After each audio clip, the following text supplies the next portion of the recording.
Knowledge versus wisdom at the IEP table. Let's talk about it on this episode of the Special Education Inner Circle podcast.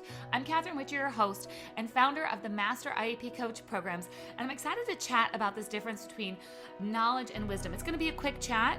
I recently moved to Tampa, and there is a hurricane that is coming our way. So we're going to do a quick episode. I'm going to give you a quick shift in perspective of what you're bringing to the IEP table and how you can shift your knowledge, your wisdom into being a truly collaborative effort at the IEP table. So let's talk about this difference of knowledge and wisdom. We talk about this a lot inside of our Master IEP Coach retreats. We talk about, how are we going to be the change makers, idea bringers, the difference makers in special education.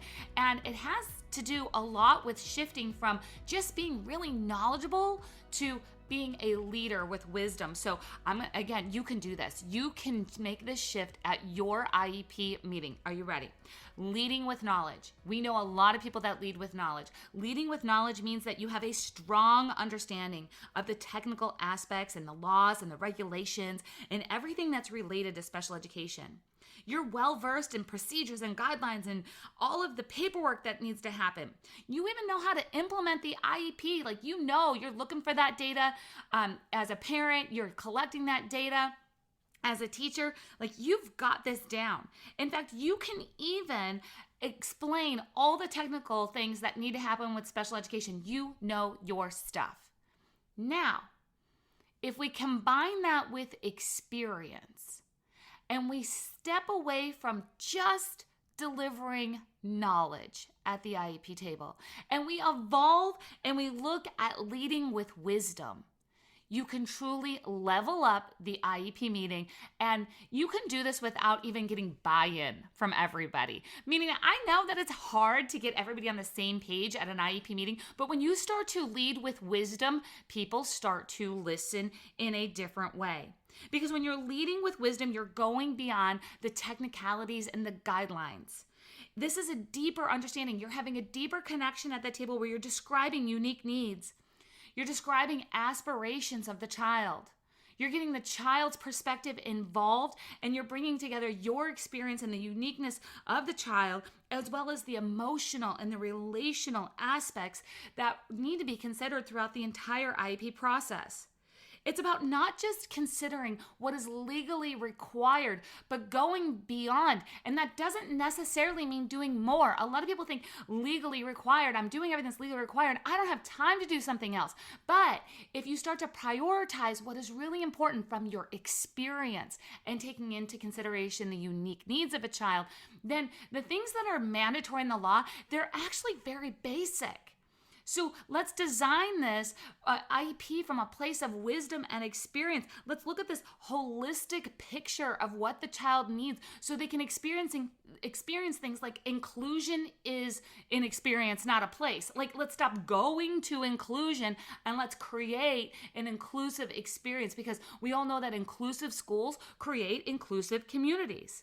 So this is about building relationships with each other as fellow IEP team members. Not just come into the meeting with your piece, with your information, with your jargon, with your data, with your technical piece of the IEP, but actually working on using your wisdom, your experience, your knowledge all together and building relationships before you walk into that IEP room. It's about fostering this open communication and making decisions that are in the best interest. Now, I don't use that word best a whole lot when it comes to special education, because our law technically says that a child gets an appropriate education, which means that we kind of push aside that word best, because we said the law says that a child doesn't get the best. Technically, they don't get the best.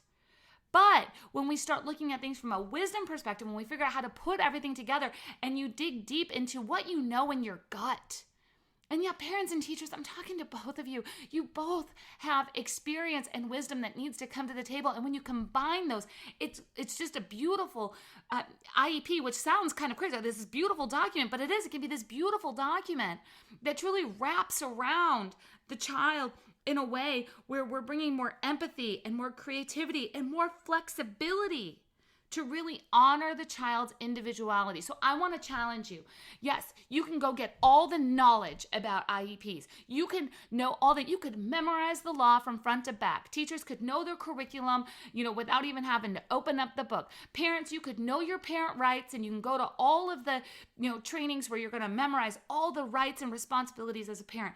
But you have to combine that with your experience and develop your wisdom and your ability to communicate your wisdom and your experience so you can bring the relationships, the empathy, the creativity, the collaboration at a whole new level. So yes, I want all of your documents to be legally what they need to be in compliance with the laws. But everybody looks at that piece first. They said, let's build a compliant IEP and then we'll put in all the bells and whistles.